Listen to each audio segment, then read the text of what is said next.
মধ্যে দুইটা মা দুইটা বাবা। দুইটা মা কে? মারিয়াম আলাইহাস সালাম। যখন মারিয়াম আলাইহাস সালাম মার গর্ভে চলে আসলেন, তখন তার মা কি বলেছিলেন? আল্লাহ তাআলা কোরআনের সূরা আল ইমরান এর 35 নম্বর আয়াতের মধ্যে বলেছেন, ওয়ালাতি বরাতু ইমরান, যখন ইমরানের স্ত্রী বলেছিল, ইমরান কে? মারিয়াম আলাইহাস সালামের বাবা। তো মারিয়ামের মা যখন বলেছিল, রব্বি ইন্নী নাযারতু লাকা মা ফি বাতনি মুহাররারা, হে আল্লাহ, আমার গর্ভে যে সন্তান, আমার পেটে যে সন্তান, এই সন্তানকে আমি আপনার জন্য স্বাধীন করে দিলাম, এই সন্তানকে আপনার জন্য নির্দিষ্ট করে দিলাম। আপনি কি করেন?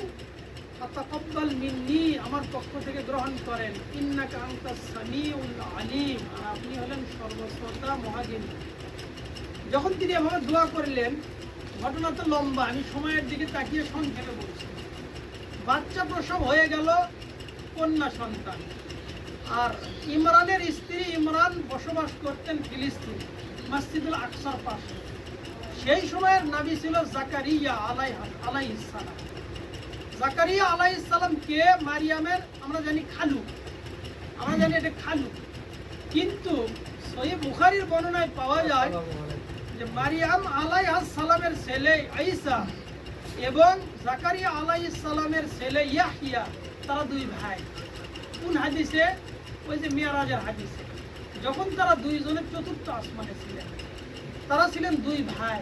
তাহলে দুই ভাই যদি হয়, একটা হলো মারিয়ামের ছেলে আর একটা হলো জাকারিয়া আলাইহিস সালামের ছেলে, তার মানে জাকারিয়া আলাইহিস সালামের সাথে তার সম্পর্ক খালু নয়, কি সম্পর্ক? দুলাভাই, দুলাভাইয়ের সম্পর্ক। এই বর্ণনা। আবার এরকম বর্ণনা হয়তো পাওয়া যায়, যার কারণে খালু সমাজে প্রসিদ্ধ, তবে দুলাভাই, বোন জামাই।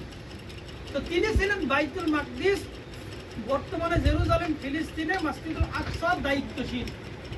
যখন মারিয়াম আলাইহিস সালাম পৃথিবীতে আগমন করলেন, আসলেন, মারিয়াম আলাইহিস সালামের মা দেখলেন যে আমি ভেবেছিলাম ছেলে সন্তান হবে, আমি মসজিদুল আকসার খাদেম বানাবো, তো হলো মেয়ে, কিভাবে আমি মসজিদে দিই? তো তিনি আল্লাহর কাছে বললেন যে আল্লাহ, আমি কন্যা সন্তান জন্ম দিলাম, এই যে কন্যা সন্তান যে জন্ম দিলাম, এই কন্যা সন্তান তার কাছে এখন এটি বিষয় যে কিভাবে মসজিদে খেদমত করবে। তুমি আল্লাহ বললেন, লাইসা যাকারু কাল উনসা, এই যে মেয়ে সন্তান হলো কন্যা সন্তান, এই কন্যা সন্তান এমন যার সমতুল্য পুরুষ নাই। লাইসা যাকারু কাল উনসা, তার মতো পুরুষ হয় না। এতটাই পবিত্র, এতটাই সৎ, এতটাই ভালো। মুহসানাত, আহসানাত ফারজা, আহসানাত কোরআনে ব্যবহার আছে যে তিনি পবিত্র। তো তিনি কি করলেন? আল্লাহ তার চরিত্র সার্টিফিকেট শিশু অবস্থাতে দিলেন, যেই দিন জন্মগ্রহণ করলেন। ঘটনা দিয়ে কি বোঝাতে চাচ্ছি?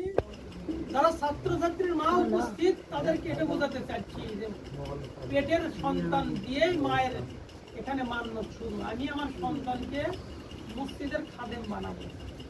তাহলে আমাদের এইরকম মন মানসিকতা থাকা যে আমি আমার ছেলেকে আলেম বানাবো, আমার মেয়েকে কোরআনের হাফেজা বানাবো, এইরকম পরিকল্পনা থাকা মা হিসেবে। একটা মায়ের কথা বললাম সংক্ষেপে, আপনারা বিস্তারিত ঘটনা কোরআন থেকে পড়ে নেবেন, যেহেতু কোরআন শিক্ষায় আমাদের মূল লক্ষ্য, সুতরাং কোরআন থেকেই ঘটনা আপনারা এগুলো পড়ে নেবেন। দ্বিতীয় মাকে মুসা আলাইহিস সালামের মা। মুসা আলাইহিস সালাম যেন পৃথিবীতে আসতে না পারে, এই জন্য ফিরআউনের পরিকল্পনা। মুসা আলাইহিস সালাম গর্ভে থাকার সময় ফিরআউন স্বপ্নে দেখেছিল যে এই সময় একজন নবী আসবে, যার কারণে তার রাজ্যের পতন ঘটবে। তাই তিনি স্বপ্নের ব্যাখ্যা জানার পর পুরুষ সন্তানদেরকে হত্যা করে দিত। আল্লাহ তাআলার পদ্ধতিতে 28 নম্বর সূরা কসাসের দীর্ঘ ঘটনা, প্রায় 3 নম্বর আয়াত থেকে শুরু করে 40 নম্বর আয়াত পর্যন্ত আপনারা দেখে নেবেন, দীর্ঘ ঘটনা। মুসা আলাইহিস সালামকে আল্লাহ তাআলা পৃথিবীতে নিয়ে আসলেন। মুসা আলাইহিস সালামের মাকে বললেন, তুমি তোমার বাচ্চাকে দুধ খাওয়াও, কোনো ভয় নেই। যখন ভয় পাবে তখন তুমি বাচ্চাকে বাক্সবন্দি করে সমুদ্রে নিক্ষেপ করো, আর সমুদ্রে তোমার সন্তানকে কুলে নিক্ষেপ করে দেবে। একজন মা হিসেবে কতটা কঠিন যে দুধের শিশুকে বাক্সের মধ্যে দিয়ে সমুদ্রে ফেলে দিতে হচ্ছে, কিন্তু এটা আল্লাহ তাআলার পরীক্ষা। আল্লাহ তাআলা এভাবেই সিস্টেম করে রেখেছেন। মুসা আলাইহিস সালামের মাকে আল্লাহ তাআলা বলেছেন যে তুমি বাচ্চা নিক্ষেপ করো, আর এই বাচ্চাকে গ্রহণ করবে কে? এই বাচ্চাকে গ্রহণ করবে আমার শত্রু এবং মুসার শত্রু সে এই বাচ্চাকে গ্রহণ করবে। সেটা কে? ফিরাউন। ফিরাউন বাচ্চাকে উঠালো, লালন পালন করলো। লালন পালন করবে, দুধের বাচ্চা, দুধ খাওয়াবে কে? আল্লাহ বলেন যে ওয়াহাররামনা আলাইহিল মারাদিআ মিন ক্বাবল, আমি মুসার উপরে ওই সময়ে সমস্ত মহিলার দুধকে হারাম করে দিলাম। কেন? মায়ের অপেক্ষায় আছে। মুসা আলাইহিস সালামের মা মুসা আলাইহিস সালামের বোনকে পাঠিয়েছিলেন, যাও কোথায় যাই দেখো। তিনি ওখানে উপস্থিত হয়ে বললেন, আমি এমন একজন মার কথা বলতে পারি যে যার দুধ এই বাচ্চা খাবে। সে তো জানে যে বাচ্চাটা কার। এভাবে পরিচয় গোপন করে মুসা আলাইহিস সালামের মার কাছে আল্লাহ তাআলা মুসাকে ফিরিয়ে দিলেন। আল্লাহ বললেন, এই যে দেখো, ফারাদাদনাহু ইলা উম্মিহি কাই তাকাররা আইনুহা ওয়ালা তাহজান, আমি মুসাকে তার মার কাছে ফিরিয়ে দিলাম। কয়েক ঘন্টা সময় লেগেছে, বেশি সময় লাগেনি। সুতরাং মা যদি সন্তানকে আল্লাহ রাস্তায় এভাবে বের করে দেয়, আল্লাহ বলেছেন যে আমি মুসাকে এভাবে ফিরিয়ে দিয়েছি। কেন? তাই তাকাররা আইনুহা, যাতে করে তার চক্ষু শীতল হয়ে যায়।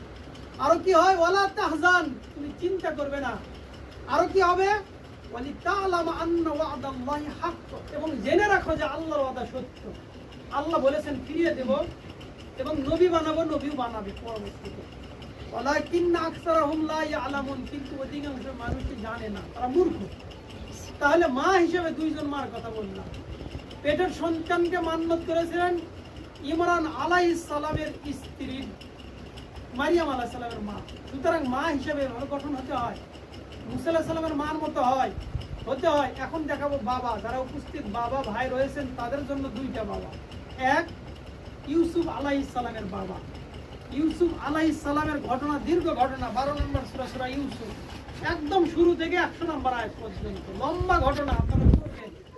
আপনাদেরকে বারবার শুধু কোরআন দিকেই দিচ্ছি যে আপনারা কোরআন পড়েন, কোরআন শিখেন। ইয়াকুব আলাইহিস সালাম তার ভালোবাসার সন্তান ইউসুফ, তার স্বাভাবিক বুদ্ধি ছিল, সে খেলাধুলা দেখতে পারতো, বোঝা যায়। ভাইয়েরা বলছে সে আমাদের সাথে খেলবে, তাকে আমরা ফল খাওয়াবো, সুতরাং বাবা আপনি কোনো টেনশন করবেন না। 10 ভাই মিলে ইউসুফ আলাইহিস সালামকে কূপে ফেলে দিলেন, আর আল্লাহ তাআলা এই কূপ থেকে মিশরের সিংহাসনে নিয়ে গেলেন। সুবহানাল্লাহ। বাবা ইয়াকুব আলাইহিস সালাম সন্তানকে হারিয়ে দীর্ঘ কান্নাকাটি করে তার চোখ সাদা হয়ে গেল, তিনি চোখে আর কিছু দেখেন না। ওদিকে ছেলে উপযুক্ত বয়সে পদার্পণ করলেন, জিনার জন্য চেষ্টা করলো বাদশাহ আব্দুল আজিজের স্ত্রী, তিনি না করলেন, জেলখানায় গেলেন, জেলখানা থেকে বের হলেন, রাজ্যের দায়িত্ব পেলেন, অর্থমন্ত্রী হলেন। এরপরে ওই 10 ভাই খাবার আনতে গেলেন মিশরে, ফিলিস্তিন থেকে মিশরে। তিনি দেখেই চিনতে পারলেন এই 10 ভাই আমার সেই 10 ভাই যারা আমাকে কূপে ফেলে দিয়েছিল। পদ্ধতিগতভাবে তার ভাই বিনয়ামিনকে নিয়ে আসতে বললেন পরের সফরে। ভাইকে আটকিয়ে দিলেন চোরের অপরাধে, আর একটা জামা দিলেন বাবার চোখে ফেলে দিতে। তার মানে কতদিন পর? প্রায় 40 বছর পর, না হলেও 30 বছর পর। এই যে দীর্ঘদিন সন্তানের জন্য কাঁদলেন, বাবা এমন কাঁদলেন যে চোখে কিছু দেখলেন না। তিনি শেষ পর্যন্ত বললেন, ইন্নী লা আজিদু রিহা ইউসুফ, আমি ইউসুফের গন্ধ পাচ্ছি। পরিবারের লোকজন বলল, তুমি কি পাগল হলে? তোমার কি পুরাতন পাগলামি ধরেছে? এগুলো কোরআনের আয়াতের অনুবাদ। তোমার পুরাতন পাগলামি ধরেছে। কোথায় ইউসুফ মারা গিয়েছে সেই কত আগে। ভাইয়েরা বলেছে নেকড়ে বাঘ খেয়ে ফেলেছে, আকালা উদ্দীপ, নেকড়ে খেয়ে ফেলেছে, আর ইউসুফের গন্ধ পাচ্ছ তুমি, ইউসুফ বেঁচে আছে। তিনি ইউসুফের গন্ধ পেলেন। ইউসুফ আলাইহিস সালামের যা দেওয়া জামা তার চোখে ফেলে দেওয়া হলো, তিনি চোখ ফিরে পেলেন। এবার বাবাকে সব ফিরে গেলেন, গিয়ে এবার ছেলেকে রাষ্ট্রের দায়িত্বশীল হিসেবে পেলেন। বাবা হিসেবে কেমন কথা? বাবাকে ত্যাগ দিতে হয়। মার ত্যাগ বেশি দিনের নয়। ওই যে দেখেন দুধের বাচ্চা মা ফিরে পেয়েছে অল্প সময়ের জন্য, কিন্তু বাবার ত্যাগ আরো বড়। বাবাকে শ্রম ব্যয় করতে হয়, সময় ব্যয় করতে হয়, অর্থ দিতে হয়, কিন্তু ছেলেকে দীর্ঘদিন পর যখন প্রতিষ্ঠিত ছেলে পায় তখন বাবার কলিজা ঠান্ডা হয়ে যায়। বাবা 1 নম্বর বাবা। 2 নম্বর বাবাকে লোকমান আলাইহিস সালাম। আমি শুধু সার কথাগুলো টেনে নিচ্ছি ওখান থেকে। লোকমান আলাইহিস সালাম বাবা।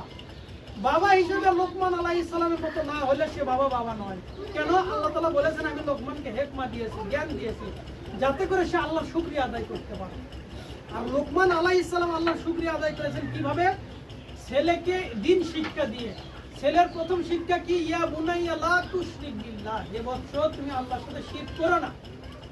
দিন শিক্ষা, যখন সে দিন শিক্ষা দিল, আল্লাহ তাআলার ভাষা আল্লাহ বর্ণনা করেছেন, সে তার ছেলেকে বলেছেন ইয়া বুনাইয়া লা তুশরিক বিল্লাহ ইন্না শিরকা লাযুলমুন আযীম।